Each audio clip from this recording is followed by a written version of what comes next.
And I can guarantee you're going to have smiles, laughs, and learning today because we have Dr. Paula Kluth with us. Hello. Well, right back at you. You're going to have fun because I've already seen that you got a table of props, my friend.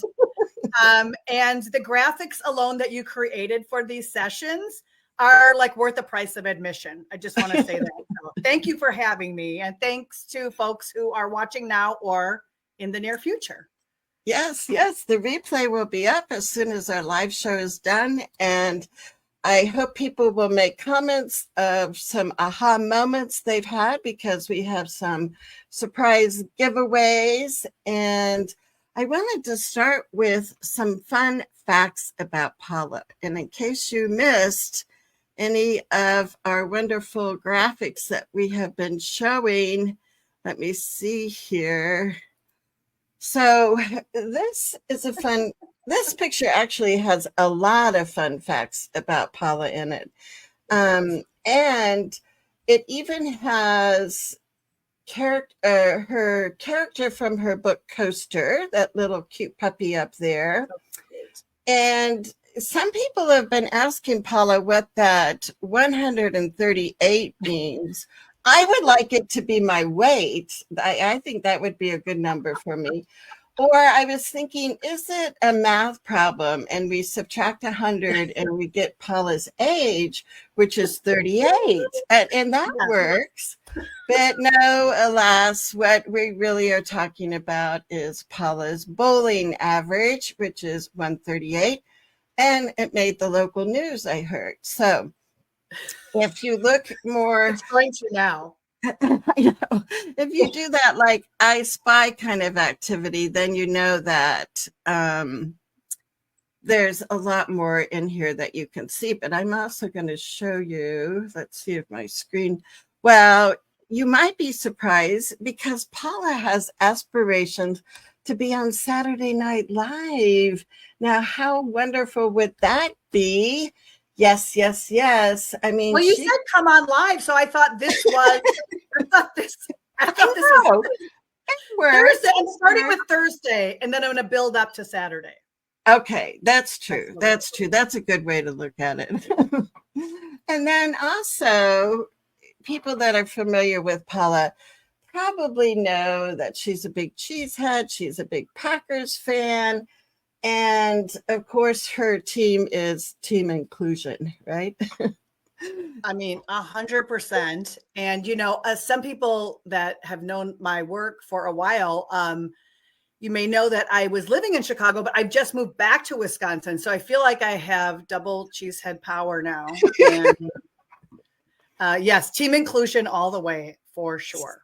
Yes.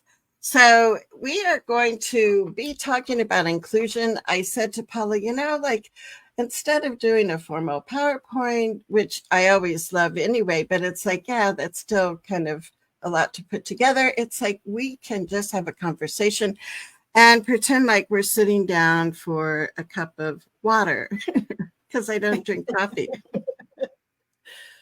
I love that. And I will be having, I will have my water and my coffee. So I'm with you. You're double fisting it. So yeah. Welcome, everybody. If you don't know Paula, now you do know her bowling average, so that's important. And we also know Paula from being a teacher when she first started her career in education.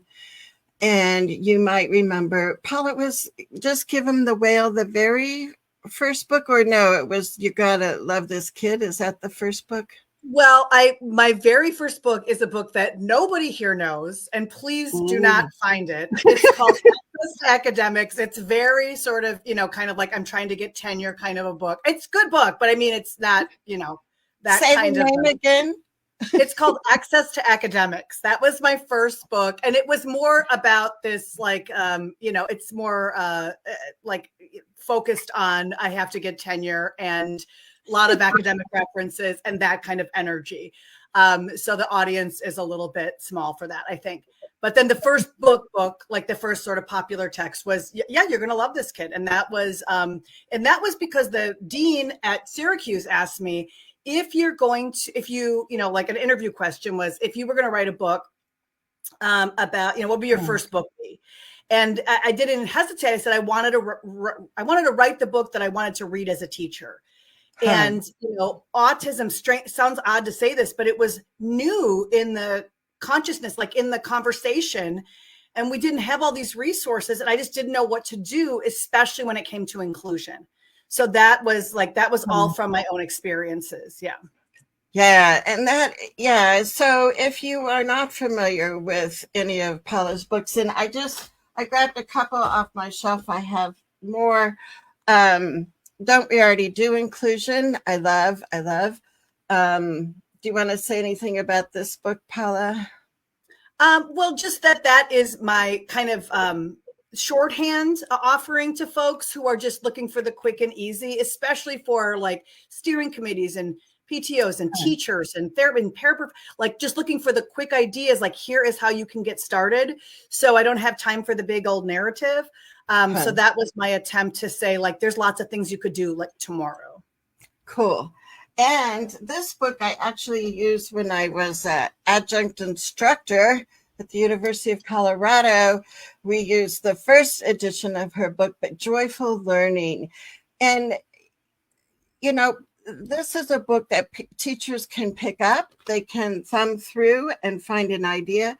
But it's not just like an idea. Paula also includes how could this be adapted for kids that need, to like grow and strengthen different skills, and they have gifted interests in different categories that you want to tap into, or adaptations for kids that might not be that verbal in the classroom, and how are you going to get them engaged? But Joyful Learning is another excellent book. Do you have any other comments about this one? I will just, that's such a great plug. And I know we're going to talk about lessons and responsive lessons, so I won't say too much, but I will say something that might be new to some viewers of this.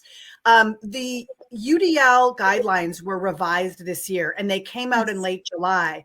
Yes. And much to my delight and the delight of many others, one of the new tenets was joy, playfulness, and novelty. And so even though it is not, I should say it's not something that we often associate all the way K-12. We don't often hear those conversations, especially for older kids. We now have this, it's kind of like sanctioned, right? It's kind of like, wow, we have this resource that we can point to and say, actually, this is really important for all kids. Yes. And I just was running to my bookshelf so I could get the new edition of Universal Design Daily. And again, Paula has so many good books, like Talking Sticks? What's here? The book? Yeah, I don't know how, from Texas. Don't ask me to from, I can't do it. From Texas Memory Claps, that's one of them. And I just got too cutesy with titles, and now I can't, from Tutor Scripts to Talking Sticks, that's what it's called. There you go. So we are going to be looking at a few different things today that I think is important, not only for teachers, but parents and self-advocates to hear the message of, inclusion. And that's what's bringing us together today. However, I think Paula has some good clues for us to be looking out for as far as imposters. And so, Paula, do you want to speak a little bit about inclusion imposters? I would love to. This is one of the topics we both, feel really passionately about this. So I was asking Charmaine, I was like, what should we talk about? Because we can go in so many directions. And that was the first thing that you said, was like, we both talk about this a lot. So remind me, Charmaine, what do you call this? I call it the illusions of inclusion. Like it's a magician, which I love too. So, and then the other thing I sometimes use, like I always say, like hashtag, this is not inclusion, Right. So first of all, I want to say shout out. I'm seeing, names in the chat. I think we know everybody pretty much so far. It's amazing. What a wonderful community. So hello to all of you who are joining us. And I'm sure for a lot of you, this is very, hi, Jennifer. This is so much like you're going to sign on to this. But for us, this illusion or imposter is this idea of, when we're creating a truly inclusive community, and again, I go back to the UDL guidelines, and one of those guidelines that's been revised is really looking at tackling is the wrong word, but pushing back on exclusion, right? And so I think now we can say this is also part of the UDL guidelines, is to identify in our school what are some of those barriers that might actually pose as access points. So for example, the one that you and I have talked about, even on this program, is like the coffee cart.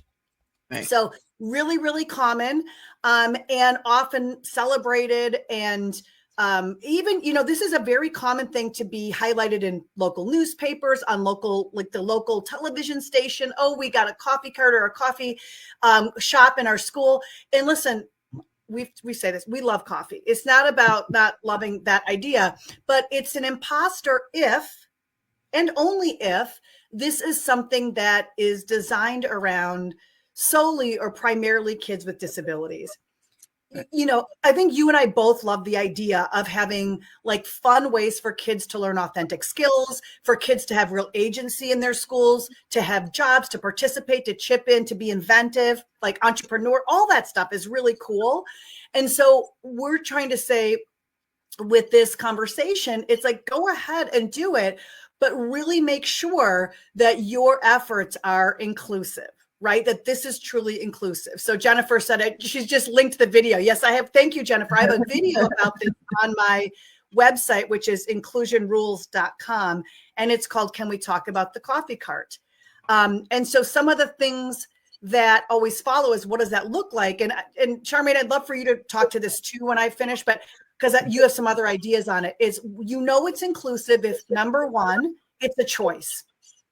So like some kids are like, I don't like coffee and I don't like entrepreneurship and I want to do something else. And, okay, I'd rather work in the garden at school, at the, the eco space. Great. Okay. What are the other things we can do? Is a choice. Number two, that they're natural proportions. So if you've got, a handful of kids with disabilities, there's many more kids without disabilities involved in that endeavor. And then three, ideally, we're tying this to standards of some kind. So that it's like, maybe it's like if you're in high school, we're working with the business ed department. If you're in elementary or middle school, we're tying in math goals or even art goals and cool design of some of our, maybe they could take a note out of Charmaine's book and make these cool designs, whatever it may be, literacy goals, things like that. Like everybody can learn from working at the bake sale or whatever it is. We love the idea of kids having empowerment in these activities. And quite frankly, Charmaine, it doesn't take a ton of tweaking to get it from here to here. Do you agree? Oh, I love that. Yes, yes. And I love that you mentioned natural proportions, because I think that, I don't know, like I'm a child of the 80s when my son was first going to school. And that was a big concept of, natural proportions. If your school has 12% of kids with disabilities in your gen ed classes, you shouldn't have more than 12% of kids with disabilities. And then you look at applying it to like your example of the coffee cart. Yeah, I mean, it's, otherwise I think when it's only for kids with disabilities to, be involved in that project, it just comes off sometimes as pity of like, oh, look, isn't that nice? They're doing that. And there's not like this, authentic embracing of kids being an entrepreneur. And when we have these kind of separate activities, I think that just perpetuates that. So I'm so glad that you brought that up. Well, even, and to take it a step further, when you think about like equity issues, we don't want any population of kids to be like only in this role of serving others. And what kind of messaging are we sending about kids? And so all kids should have opportunities to give and get support. So I love these endeavors. That's why I'm always puzzled when people have a strong reaction of, oh, Charmaine and Paula don't like it. No, we do like it. We actually like it. I actually think there should be more kinds of projects in school where kids can take the reins, but to engage in these ways of having a critical eye, and then really saying, because here's the other thing. if we can think about how to create an inclusive experience like that, and it's very public. Like I said, sometimes it's on television and it's newspapers and people love it and they elevate it. If we can do that well, everybody says, oh, that's different. They changed it this year. And now it's changed and all of a sudden it becomes a model for how we do other things. Maybe we should do it like the coffee cart. Remember how the coffee cart used to be like this and now we're doing it that way? That's how we could do this project. And so that serves as a really public example of what true inclusion looks like. Oh, exactly. And Anne Marie's here from South Carolina, and Anne says, by the age of 3, if kids aren't exposed to disabilities, they will learn to fear or see disabilities as less than. And, and I think because I came from the world of special education as a teacher, we talk so much about kids with disabilities, but really I want to expand the conversation to it's about any marginalized group of students at school, right? So this can apply to a lot of students in your building, not just kids with disabilities. So, yeah, I'm so glad that you all are here. And we've got Kathy from Washington and all kinds of viewers. So thanks for being here. Keep your comments coming because, like I said, there are giveaways. So you want to make sure you're available for that. So, the other illusion that I see of inclusion is, on the IEP, it says that he's in general ed for 80% of the time at least, and that sometimes gives parents this false sense of, oh, look at that, he is included, he is in general ed. And then reminds me of Michael Giangreco's cartoon of the island and the mainstream. I mean, so there's that illusion, there's that imposture of, just because your kid is in the class doesn't mean that they're really engaging, belonging, learning with their classmates. Yeah, there's two things there. I mean, my a parent that I knew, really wise and really savvy advocate, her name is Sandy, she said something to me once that really stuck with me. And she said it was like they invited him to a party, but they didn't give him a fork. And that is like always stuck with me as like an image, so it's like, what does real engagement look like? And this is a tricky one too, right, Charmaine, because this is often used as an excuse to pull back from inclusion. It's not right. True inclusion, so we should just do something else. And I mean, sometimes, like, if I always say, if social studies isn't being taught effectively, we don't just give up on social studies. We say we should teach social studies differently. And so, like, it's not, the answer is not like go somewhere else, not when we see the evidence around inclusion where we see it now. So that's one thing. And then the other thing is I'm even intrigued by the 80%, that you say too. It's like, that's another kind of, area to watch, which is like sort of this dance that we do with minutes and percentages and things like that. And to kind of, I always say that I'm not saying that there's a magic number that was necessarily, for some kids, that there's all kinds of range of supports that they're accessing. But I feel like I've been saying this a lot lately. I would do an entire presentation. I would sometimes 3 days or something. And at the very end, someone would ask a question or say something. And I'm like, what am I not saying? That's not. And finally, I started ending by saying, where we are right now, that the conversation, in addition to the quality that you reference, is also about sort of this dance of minutes and things like that. It's like, oh, we finally got inclusion on the IEP. The question today in 2024 should not be, where in the day can we fit this child in? So sometimes it's just special. Sometimes it's just literacy, something. The question should be, why is she leaving? And really having a conversation about that, right? The really like it should start there, not from the space of how we're coming in. And that's how I read the public law too, which is we have to be able to show that kids cannot profit in these ways. So that's sort of something, I wouldn't call that an imposter necessarily, but it is something in semantics, that we have to be aware of, or in the culture, I should say, that we have to be aware of. And then of course, again, your issue also of when we get there, what does it actually look like? Right. And Anne Marie has a question. Or no, this is Billy. Hi from Tulsa. I met her this summer. We are struggling with a new public charter teaching classical education. It's very unfortunate that special education was a complete afterthought. At our IEP 2 weeks ago with the new special education teacher, he did not agree with the least dangerous assumption. Oops, let me see if I can, oops. No, I don't have my glasses. I can't read the rest of it. Oh, it says he said he did not agree with least dangerous assumption. He said it was a complete disservice to the child.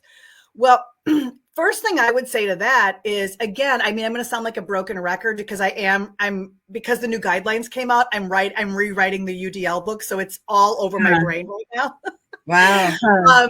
It's just here, there, and everywhere. But again, I go back to these tools and these norms that schools will know about. So like that school would know about UDL, right? And in the new guidelines, it's not actually in what we used to call the checkpoints. It's not actually on the framework. But if you go onto the website, presuming competence is now referenced in some of those supportive materials, which to me is the sister. Wouldn't you say that's the sister of least dangerous assumption? It's like the same, two sides of the same coin. And so I think this way of thinking is making its way into education more broadly. And I don't care, the idea of when you reference to, and Billy, I'm sure you're like right there with me, but, you reference classical education and the assumption is, well, this is very serious, and this has, you know what I mean? Like this has this connotation of like, we can adapt a little bit less, when in fact, what we see in, kind of going to our second point, right, Charmaine, that it doesn't matter what you're teaching. In fact, some of the best, studies on having responsive classrooms, bringing in novelty, having interaction in the classroom, all of that good stuff, being student-centered, comes out of colleges. And not just out of colleges, not just out of universities, but from places like Harvard, in other words, from college teachers who are teaching at Harvard saying didactic education does not work. It has to be student-centered. It has to be interactive. And to cite that, there's all kinds of, like, if this is your jam and you want to know more about this, one of the best resources is a book by a Harvard physician, and his name is Ratey, Ratey. I believe it's John. And he wrote a book called Spark about how not only should we be, thinking about movement and interaction broadly, but it's actually a huge part of how kids learn, and high schools are referenced as part of that and things like that. Anyway, that's not where Billy was going necessarily, but that made me think about that. And, what's really devastating about that comment, Billy, which I'm sure like you're there with me, but it's like presuming competence or at least dangerous assumption isn't just about disability, as Charmaine was saying. So if we're not sort of having, if we're not starting from that standpoint of asking a range of provocative questions about kids' potential, how do we expect them to teach them in this classical education with these really high expectations? It's kind of stunning because really it's just about having a lot of awareness about the bias that we might bring to our, educational experiences. You're going to love this kid. Can I just reference this really quick? Yes. I'm using my own book as a cheat sheet. I ran to get this because I'm like, I'm not going to remember anything. So the third edition of the book is out and I don't know it at all. I have to really, but I just want, if I can find it quickly, I have a series of questions in the book about like this is just for any teacher of any kid. This is beyond disability. When we are stumped or when we have a kid who has, just presents in a different way in the classroom, what are some of the things that we can ask that sort of relate to this idea of presumed competence? I'm really selling it, but Will should be able to find it. I don't know. And so I just made this list of, okay, I found it. Yes. Okay. If you're following at home in the third edition, it's page 53. Okay. So these are some questions that you could explore as a team. Okay, so things like, who is this student? Again, this is not just disability, right? What are some of the student's recent wins or achievements? Under what circumstances does this learner thrive? What gifts does this student have? What is the student's awareness of themselves as a learner? How can I help this student find success? And then on and on. What delights this student or brings them joy? Right. So these are elements that to me tie to that idea of least dangerous assumption. And I just can't imagine teaching anybody anywhere and not employing those tools. And so, you know, I would ask those educators, what are their views on expectations for all kids? I mean, right. You know, just I'd be curious. How about kids that sort of underperform? What are some of the, like, is growth mindset something that you teach? I bet it is. You know, that's all intertwined. So like, we need to know as a community. Oh, I love it. And when you're reading those questions, I thought those would be perfect questions for parents to answer. You know, a lot of parents will do like a one-page profile or an about me. And, you know, it's like strengths, needs, what works, what doesn't work. But like some of these other questions get, you know, just bring out more of your child's personality, which is what you want. You want others to connect. We want to be connected, right? We're human beings, relationship driven. And when people know fun facts about Paula, they're excited and they want to hear Paula and they want to know more. And so the same thing when people know your child as a whole person versus what his educational record says, there's that connection, you know? Yes. So I love it. So one of the other things that I thought would be interesting for our viewers is, you know, so many times, even in elementary school, but I think maybe more so in secondary, like you have classes where one of the teaching strategies that the teacher uses is lecture format, or maybe they do some whole class discussions. And instead of some students just kind of being on the fringe and on the, you know, not really engaged in those kind of instructional strategies, like how can you turn around like a lecture so a student can actually be learning something from it and not just sitting there, you know? Yeah. So, I mean, I don't know why the other day, I guess because my kids are in college now, I was thinking about, again, what our own college experiences were like, and just like the lack of, even in education, like the lack of any interaction, and, you know, the lack of novelty and change and, you know, student-centeredness and all those things.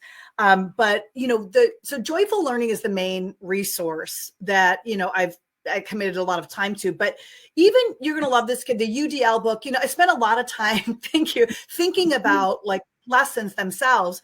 And I spent a lot of time in classrooms as well. And teachers they have become so talented and so innovative in this area. And it's required, you know, for the diversity, you know, in classrooms today. It's absolutely a requirement. So to think about, you know, what is it for anybody that's an educator, anybody that's, you know, looking to add, you know, make suggestions for what their kid needs.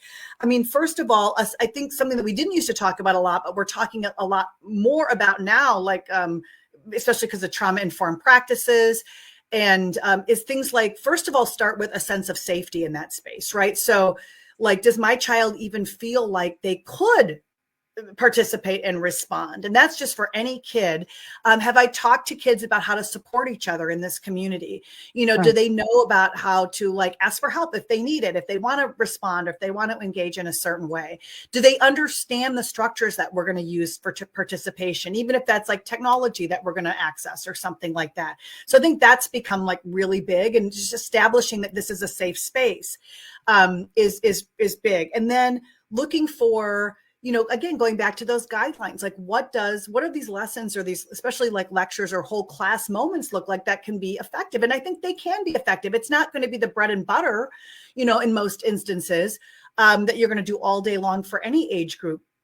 But looking for, you know, small bits, first of all, even for your seniors in high school, right? That we shouldn't be presenting for these long chunks of time, you know, 10 minutes, 12 minutes, mini lessons, things like that. And then punctuating with response moments of, for moments where kids might interact with one another, or giving them opportunities to sort of rehearse or download. And that could be anything from, let's quickly act out the water cycle, or I can only imagine, Charmaine, what your classroom looked like in costumes galore. But like, I remember like just with my co-teachers, we would be like, dancing around there and acting out the vocabulary words, having kids shout something out. So we call that, sort of just that idea of you are going to shake up, or, have those moments where you just, you break up something that's really traditional looking or traditional feeling. And so that can be, again, for young kids, it might be movement. Like, let's walk over, we're just going to go over here and we're going to try this out. It might be just a chant or something like that for little kids. And again, for older kids, it might be even using tech, like we're using the clickers or something like that. So just making like those bite-sized pieces. And then especially for our kids who need something different, is that we're really being purposeful about that. Like, we're thinking, how will this person engage and participate? And sometimes that's a catalyst for creativity for everybody, right? So we're thinking, like, is this student going to be able to use augmentative communication to share the big idea of this lesson? Is there more than one way to respond and express? So it might be like, stand up if you know the answer to this question, or something like that. Right. Or if you have the issue, we change that to like raising a hand or something, or raising two hands, or like shimmying in your space, but there's another way, right? So there's a way to kind of show, maybe it's like holding up, yes or no cards or something like that. So that there's ways we've been planful about that. And a lot of those ideas can be used over and over and over again. So once kids are familiar with those techniques, we can sort of, we can access them, repeatedly. And then again, this idea of agency, going to kids and saying, what's working for you? What do you like? Like, I love it when we do that. And maybe they have ideas for making things a little bit more responsive. So those that are co-teaching, for example, you're having, even if you're not co-teaching, but there's, maybe there's sometimes a therapist in the classroom, like a speech pathologist, and you're doing a vocab lesson. Can you split into two smaller groups and do that rehearsal, in a parallel teaching structure? So is there a sort of another way to kind of shrink down, that your groupings, and making it a little bit more personal? And that, we definitely know that there's some power, and helps kids maybe feel more comfortable, whether it's in their own response or even in the reception of the material.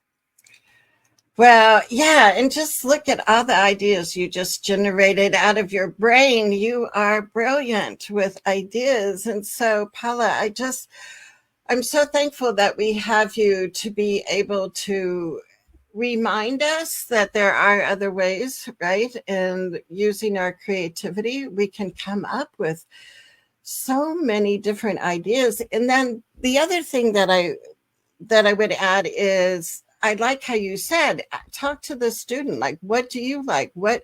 And that we have class meetings and we get input from everybody. And, so it's like not just the adults coming up with the ideas, but that we, promote the kids coming up with ideas too.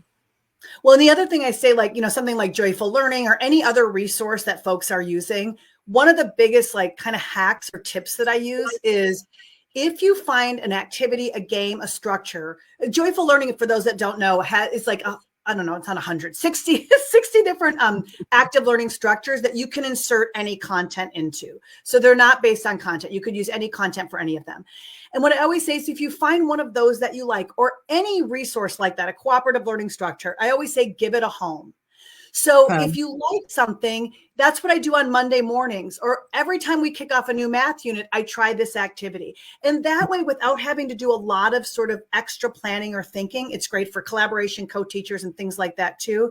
What's nice about that is then, kids don't satiate on anything that we do, and we get to use a lot of different structures. And what's nice about that is it brings in some of that whimsy. It helps us work on a lot of different kinds of listening skills or communication skills or social skills. So we're kind of getting to, differentiate and support a lot of different students without having to keep reinventing the wheel. And so anyway, I just wanted to say that for those that are looking for something, a little quick takeaway. Oh, I love that. Yeah. And that makes it fun for the kids too. They probably, they're like, oh, we're going to be coming up on a new science, unit. I wonder what, our teacher's going to come up Yes. for this. We're probably going to do a simulation, and it's probably Yes. going to be, it's going to be, should I say lit? Well, and never mind. Let's pretend I didn't say that. I hope my kids aren't watching this. We were talking about your daughter's interest in whales, and I and my fellow teammates, we always did this whale museum in our classroom, and we turned the whole environment into this under the sea, and the art teacher got involved, and and that to me is like the most fun way to teach, is to like do these kind of thematic units, and kids, there's so many access points where kids can be involved and proud and show off what they've learned. Well, So can yeah, I say something to that? I'll just say this because I know we have to sum up this area, but I will say two things about that parents can ask for in particular, because we have a lot of families here, is anytime that we see that the teacher is using centers or stations or simulations or projects or whatever it is, literature circles, the two things that we can talk about and advocate for, and you said that entry points, Charmaine, is such a good point. There are, and you referenced it with the book, there are two kinds of adaptations that we might cite and ask for, which is, there's one is, how do I help this child to participate? So how do I help them to have a role when it's like not obvious to others? Like we have to maybe develop something for that person. So we want to give them a way to communicate. We want to give them a leadership role. Then maybe they're going to facilitate. We're going to, whatever it may be. And then the second kind is, and you referenced this, is I call it a stair step. We can also be asking for these times to elevate and practice a skill. So here's the other thing about active classrooms. Sometimes people will look at a classroom like an active kindergarten and they'll say, well, that child could not succeed there because it is so busy. And there's a lot of conversation. It's very interactive. And it's like, that's exactly what we want. And even though there are a lot of games and exercises, that's how you learn social skills and communication skills. It's hard to learn those things outside of a social context, right? And so I always say you can ask for not only ways in for your child, but saying, while the kids are in centers, is that a good time for us to work on like transitions, independent transitions? Or is that a good time for us to work on the child, greeting new peers if maybe they're, mixing the groups up? Or would that be a good time for this child to work on following two-step directions? So just pointing out that there's like lots of opportunities. The more the kid has agency, the more elegantly we can slip that repeated practice in. And so we say, hey, let's get some video recordings on that. Let's actually take some data during that time. Instead of doing it in this more isolated kind of space, we can do it every day through a more interactive lessons, I should say. So Paula, can you start a school in the woods in Wisconsin and we can send our children to you? I thought we would be halfway. What would be halfway? I want to go to the whale room. Are you kidding me? I want to go to your school. Well, and I had told people we had three things that we would talk about. We would take questions. And Paula, I forgot what the third thing is. It's friendship. Oh, yes. How could I forget that? So this, yeah. And I've worked with several parents recently where like this is a concern of the family. And I think sometimes the school maybe doesn't quite understand the importance of your child having at least one good friend that they can go to, right? Yeah. And so, yeah, I think I would love to hear some of your ideas about, looking at authentic relationships and how we develop those in classes. Well, you would know more about this than anybody, both as a teacher and a family member. So I will give you the last word, and I'll do this quickly because I know we do have some questions. But I would say, you and I are both such strong believers in this idea of vision. And in fact, I write back at you, if anybody does not have the art of advocacy. And I would like to quote you. This is how I remembered what we were going to talk about. This is Charmaine's last page of the book, Art of Advocacy. What you want at the end of your child's school career, what your child wants his future to be, in the end, you must begin today. And then I pair that with page 91, my friend, where you talk about this idea of visualizing what you want. So you said create a poster of images and questions that are inspirational, represent your goals. So my first thing is, this sounds so basic, but I think it's true, is you have to start with a vision for yourself. Like, what would that look like? Because what a lot of people say is, I wish my kid would have friends and things like that. And so, but what exactly would you like to see? Like, oh, it would be so fun to like have somebody at my house, or if we were at an event, I would love to see somebody helping my child at that event, or whatever it is, right? So like having this idea, and then the second, and just being as clear as you can about things that you would like to see. And I'm talking about, like, if you can, I hate to use the word bucket list, but almost like, what would be things like I've never seen, but I would love to see? Like, I would love to go on recess and have my child playing with whatever it is. And you have like a list of things. And then you would want everybody to know that. So whether you're handing out flyers at the IEP meeting or whatever it is, like that everybody knows that this family is, in addition to, of course, everything else, that they are very friendship focused for their child. And it's something that they're going to keep talking about the entire time that they're here. So I think that is huge, that you are beating that drum. You will never stop talking about that and focusing it. And that you are very clear too, beyond like friendship, which is kind of elusive. Like, what are some of the acts that would be great? I'd like my child to be in a club, whatever it is. And then I would say, you want to maybe, I know I said it'd be quick, so I'll be quick. But like the other thing is, I wouldn't hesitate for a moment to kind of go over some of the thing from our first question and say, let me just give a caveat here of what we don't want. This is not friendship to us. Friendship to us is that my child's sitting at a special lunch table and somebody visits. Friendship to us is not that my kid is in a club with all other kids with Down syndrome or whatever it is. So just kind of qualifying that, because it's amazing how easily that can be a misunderstanding, right? So not this, but this. Negative examples can be really clarifying. And then, thinking really a lot about, oh, should I close the book? And I opened this to be able to show. There's three quick things I'll say. Number one is, you can never, give somebody a friend, but you can create the context over and over for connection and friendship. So in a classroom, that might be advocating for, more collaborative and cooperative learning, picking classes in middle school and high school that are social in nature, advocating for my kid to be in groups like that are co-curricular, like the school government, advocating for kids to be in, the extracurricular or intramurals and things like that. So what's the context that we can keep repeating where that's, obvious? And then I wouldn't hesitate for a minute to be as pointed as possible, especially depending on the issue and the kids, is like, can we bring this to kids? And not necessarily about an individual, but, for older kids, a student council is saying, we're seeing a lot of kids with disabilities are sitting by themselves at lunch. What are we going to do about this? Or like teachers and bringing that issue. Or for younger kids, it's like, we built a buddy bench so that nobody would be alone at recess, but nobody visits the buddy bench. What are we going to do about that? Are there games that everybody can access? Let's talk, let's bring the kids together. Can our social worker be involved in this? So there should be like a cultural thing more than about an individual kid and so the last thing I'll say is, we have to flip the script. It's not the last thing, but we have to flip the script on this. And this is that we obsess in schools. And I did too as a young teen, for sure. We have to teach these kids social skills, right?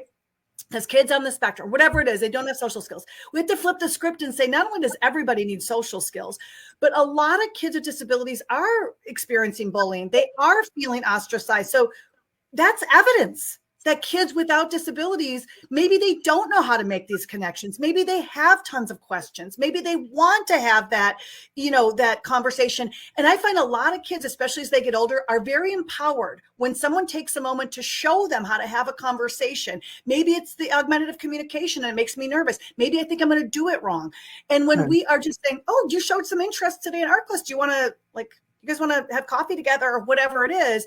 So we have to be explicit. We have to be so explicit as teachers to say, we understand this as a focus, and families keep pushing that. And then the last thing is, I said it wasn't going to be the last thing, but is there are some ways to reference the IEP. And I opened my book and then I got involved in that Prism and Competence and I closed it. Okay. So again, for those of you, you can get this book in the public library, by the way. You're going to love this kid. Ask your public library. If they don't have it, they will get it on interlibrary loan for you. Okay. So tips for writing friendship-focused IEP goals. And I'm just going to give you a couple of tips. And I have to say this is adapted from an amazing book on the topic called Seeing the Charade. Seeing the Charade, that Zach Rossetti, Susan Shapiro, Carol Tashi. Anyway, fantastic. And so I've adapted some of their things, but like making sure that can we include this on the IEP, that we want to focus on belonging and support and community? Can we, make sure that we talk about accommodations for some of those things that like the science fair or like anything that kids will attend or those intramurals or they want to be in a book club. So like, what's that going to look like? And we want to make sure that we're using phrasing that might be helpful. So in a goal, it could be like when working with a partner or when working with a small group or that kind of thing during collaborative activities. So anyway, take it to your larger community and talk about this. Like this is not, we're struggling with this. So who else can help us? And those might be your psychologist. That might be your social worker. It might be a physical education teacher that says, actually, I'm seeing connections here. I think maybe sometimes active stuff is actually good for this kid. So maybe we can think about sport as a way to make more connections and things like that. Talk to students, that kind of thing. So anyway, 124 in the new edition. You don't have to buy this book. You can get this in interlibrary loan. It's one of my few that's like easy to get an interlibrary loan. I shouldn't say one of the few, but it's probably the most popular for that. You're going to love this kid. The third edition is yellow. And just go to the library and pick that up and, check out some of those ideas. I love it. And it's like amazing how these ideas rattle off your tongue and just flow right easily to everyone. And it's like you are a walking encyclopedia. I don't know if anybody knows what encyclopedias are anymore, though. That's not true. I had to open the book. I didn't know the answers. That's true. That's true. So yeah, let's look at some questions from people or comments that people have. So put in your questions and comments. Jennifer, and this was back when you were talking about, ways to give access to kids to lectures and stuff. Mm-hmm. Jennifer says sometimes it's about participation instead of knowledge. And that's hard for adults to grasp sometimes, especially in higher grades. Yeah. Well, Jennifer, of course, you're brilliant as always and always know the answer. And that's so true. But again, we go back to those, use that language of, first of all, what is so cool, again, what used to be special is becoming so general. So the literature on self-determination, right? When I started as a young teacher, every book on self-determination was written for me, for a special ed teacher. Now we have self-determination. ASCD, which is one of the biggest general ed, if you will, publishers, has a newish book on self-determination, because these goals and these ideas of like soft skills is not the right way to put it, but you get the idea of, those kinds of things about the process itself, advocating for myself, raising my hand, offering an idea, negotiating, being, knowing how to be in that conversation. Not only are those really powerful skills in terms of employment, we know it's true because they're being embraced broadly. And again, I hate to be a broken record, but I think the reason that self-determination is making such a big splash in general ed is probably because it became popularized through Universal Design for Learning guidelines and the folks at CAST. And they looked at all the research for every learner, what's best practice, again, beyond disability, and that idea of self-determination, those goals around executive functioning, all that stuff is prioritized not only in former frameworks, but in current ones. So it's, if we're not seeing it, this is important. Maybe this is a little clip you can bring there, Jennifer, and to say, this is a cornerstone of powerful learning for all kids, and it's recognized in the literature. Right. I know. It's just there's so many possibilities, and Kim is in our Connecting for Change group. So Kim, if you want to join us live, I think I gave you the link, but here is a comment from Kim. And she says, I would love to know if there has been a further look at the bias that adults bring to the classrooms. Well, from the literature, I'm not 100% sure, although I did see, I know there are folks looking at, I don't know necessarily the evolution, but sort of the state of affairs right now.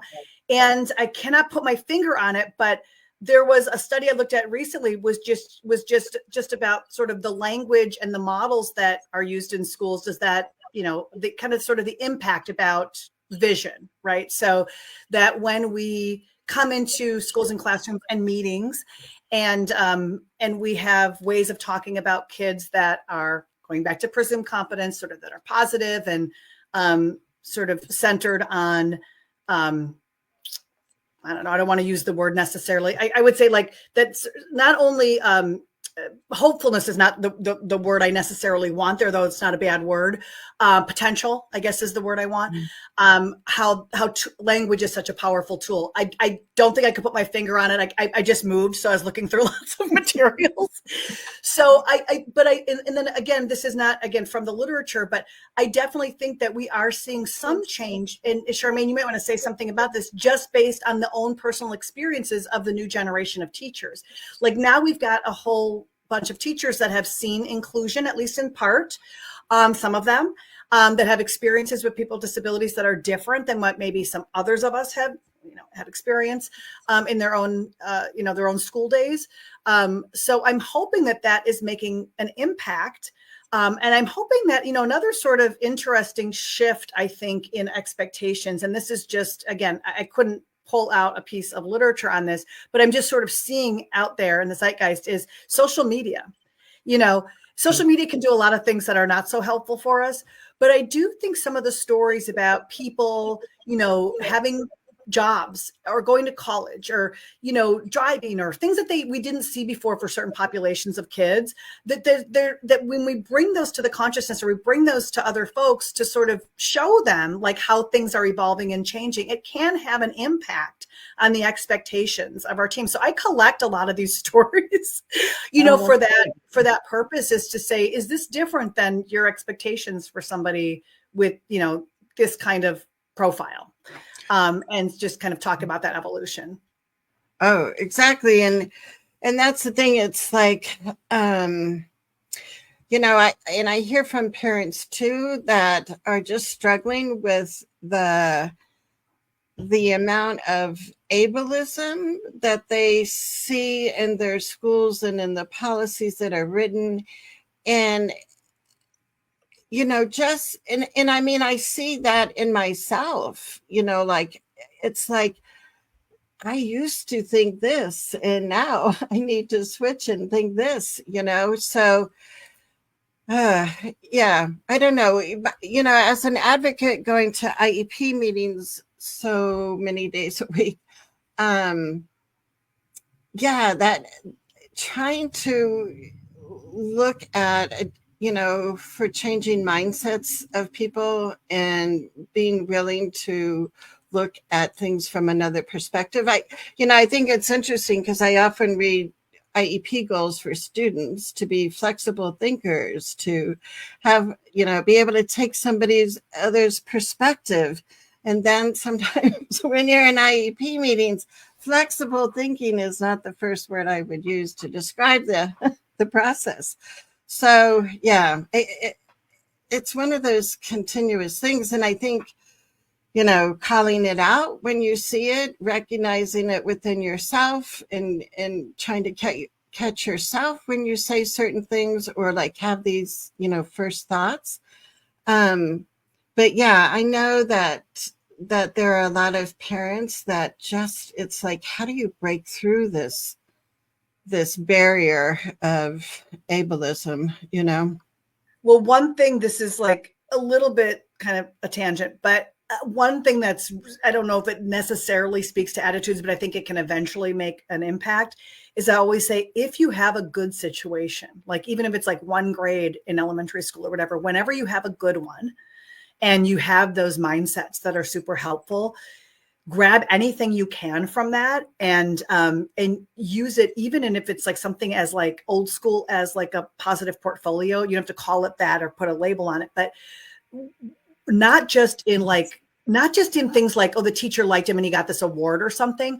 But I've often done sort of a before and after. If you've ever seen those, I talk about this a lot, but like those cookbooks, eat this and not this, you know what I mean? I've always said negative examples are actually really powerful. So like, if you have that good year, you can say like, here's what it used to look like. And here's what this teacher did. So like here was the regular exam, and then they fixed, they, adapted it for my child. Or like, here's what like we had this spelling bee, and here was like a picture with the accommodations. And so for somebody that's never done this before and comes in with like all this baggage around this isn't possible, you wouldn't possibly do that in middle school.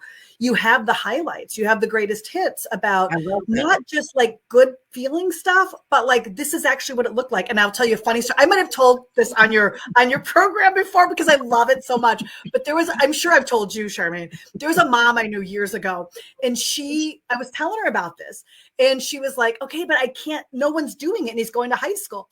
So this mom, so I saw her like a little while later, we were on this board together, and she said, I did. And she showed me this beautiful book, and it was all this stuff like for ninth graders, like Romeo and Juliet. And here's how they adapted the play. And here's how they adapted an exam. And it was beautiful. And I said, I thought you said nobody at middle school was doing it. And she said, they weren't. So I lied.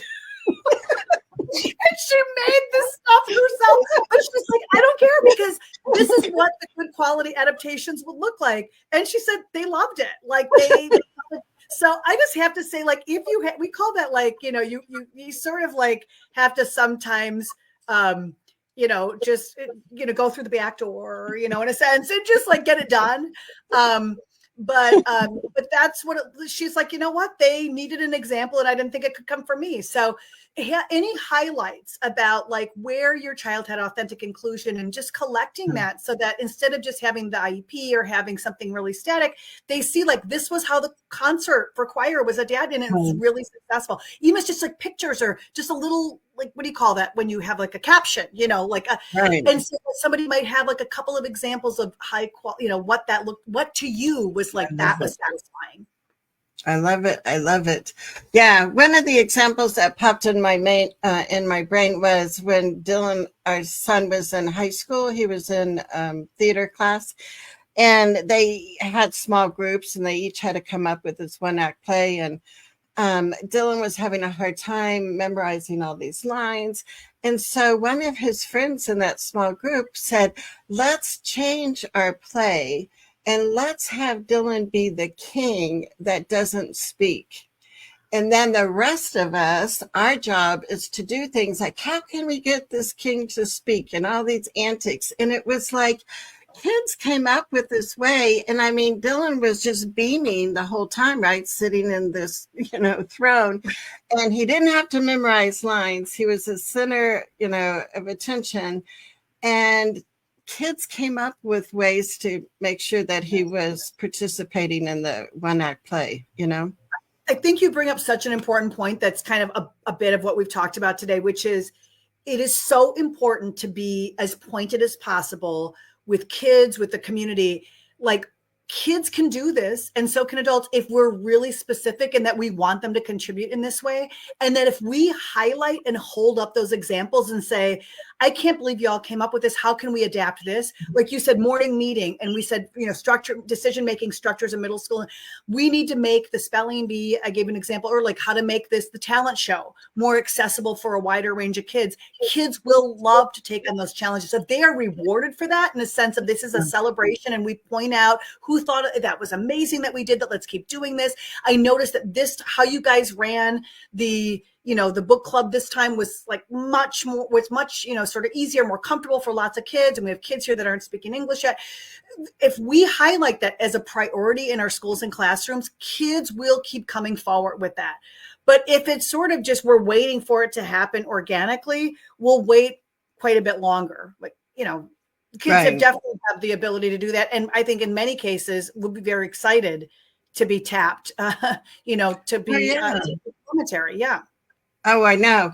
And Jennifer's son, Wade, has been really involved in marching band. And so she was talking here, and she said the year before last in band, the director had Wade play random notes on the iHarp app. And the other band players had to play something based on those notes. It was a jam session. How fun, Jennifer. And I hope Wade's going to be in marching band in Virginia, because they just recently moved. But yeah, I mean, I love the idea of collecting those examples and stories. And, you know, hopefully your collection of stories for your child is going to grow. And sometimes just having these comments from somebody else, it's like, ooh, yeah, that's a great idea. I bet we could do that, you know, here for our band class, you know. Jennifer, what a cool thing to have, like to show at your IEP meeting or something. It's like, wow, this can, and you know, Jennifer, well, you're always so inventive and I adore you. But I all I can think of when you tell me that is like goosebumps is, and the same with the play, Charmaine. Those kids will remember that. And if they're a teacher, parent, you know, any employer, like you start thinking about these things are really memorable. You know, it's kind of like you're making a moment there. It's like something that you don't forget because it's so different, so novel, very creative. So there's a barrier that maybe won't happen for that person down the road. It's like, well, you just do it this way. Right, right. Oh, I know. It's so we are at the top of the hour. So I have a couple giveaways and we'll do that. But then stay tuned because Paula is going to tell us about 2 giveaways that she's going to be doing. So first of all is this t-shirt, and it might be in a different color by now, but I don't know. So this is going to be our first giveaway. I love it. And it says, when someone is truly included, no one will question their presence, only their absence. Love it. So this, what I do, my scientific way of picking giveaway winners is to scroll through with my eyes closed. So I don't even need my glasses for this. So I'm going to scroll through all your comments here, and then I'm going to stop on the lucky person, and that Jennifer. All right. So Jennifer, you have to tell me your t-shirt size and your new address. Yeah, I'm sure Texas is totally like, you know, football and band. Those are big things in Texas. And then I also have another giveaway because I love giving away things. So this is a mug, and it says on one side, up until now. So up until now, your child might not be authentically included. However, there is the power of yet. So I like the word yet to add on the end of any sentence. So let's go through here. I'm rolling through all the comments and I'm going to stop. And Angela, how cool. Angela is in Arizona. Angela, you'll have to give me your mailing address and this mug will be coming your way. So Paula has some excitement. She has a couple of different events that have, one has already started. The other one is starting, I think, in October, right? So one is starting so we have a giveaway for the Down syndrome. We have an inclusion in Down syndrome. This is a rerun of an activity of an event that I've been partnering with Loom Learning in Australia for the last few years. So it runs for the month of October, but it's asynchronous. So there's 4 90-minute videos on a range of topics related specifically to Down syndrome. And that's just because there's some health issues. There's some, kind of specifics in communication that we just weren't getting to say in other spaces. So you can use it for yourself or you can gift it to a teacher. So we're going to give away one registration to the Schooling Children with Down Syndrome and Inclusive Spaces, that event. And then I also have an ongoing event all year, my co-teaching kickoff. And that's a series of videos that any educator or anybody that wants to know more about collaboration and co-teaching can access. And I'm going to give away, we have 2 versions. One is just like for the fall, and we're going to give away the year-long access. Wow. Asynchronous. There's a couple dozen videos for any teacher who's collaborating, even just on the fly collaboration can access. So we're going to do a drawing for the co-teaching kickoff. And you can get more information on my website for either of those 2 events. But we're going to give away 2, but in a slightly different way, right, Charmaine? Yeah, so what I'm going to do, because, and I'm seeing if I can type in, but I don't think, can somebody type in the comments, inclusion rules, because that's Paula's website. And so in order to be more equitable, we're going to allow people to come back and comment until midnight, Friday night, Pacific time. And then I'll be doing an official wheel of names. So each person can get one entry by making a comment, telling us your aha moment from today. And then we'll spin the wheel of names and we'll pick a winner for the Down Syndrome Symposium and then also for the co-teaching. So that is very generous of you, Paula, for giving those to folks. So thank you very much.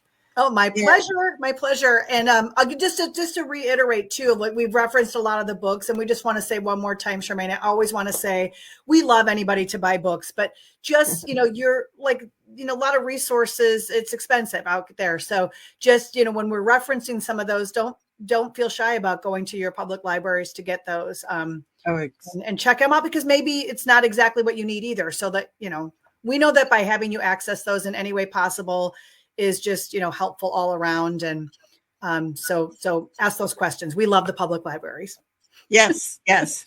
And we've hardly used any props today. I Paula, know. why do you have a prop to show us? You know what? Don't worry. It's always a party with you. And you knew I had something. Almost everything's in storage, including my cheese head. It's always a party with you, Charmaine. I had a great time, and I feel like we could talk for the rest of the day, my friend. Oh, I know. Well, thank you so much for making a return visit. And I do have that blazer that I'm getting embossed with your name for the guest that has returned the most. It might not be like the Saturday Night Live blazer, but we're going to get one for you. So don't you worry. I mean, I cannot wait. And we'll have ChatGPT design it maybe. So thank you again. If you guys have some final words, some ahas, some thank yous for Paula, please add those. And make sure that other people know that Paula exists in all her goodness. The replay will be up right as soon as we end this live show. So invite teachers to come back and listen to this and jot down some ideas that can be used for your child starting on Monday, in the classroom. That's right. Even if it's just one, shrink the change. I want to say one thing. Kathy did ask, where is the Down Syndrome Symposium? So y'all, you can get all the information on both of those on Inclusion Rules. So it's www.inclusionrules.com, like a ruler, inclusion rules, like yay, inclusion rules. So it's inclusionrules.com. I just want to say that. And thank you for saying, just pick one or two and start from there. Thank you so much, Charmaine. Thanks everybody for coming. Oh, thank you, Paula. And we will be in touch. So take care. Bye, everybody. And I have some outro music if I can find it. So we can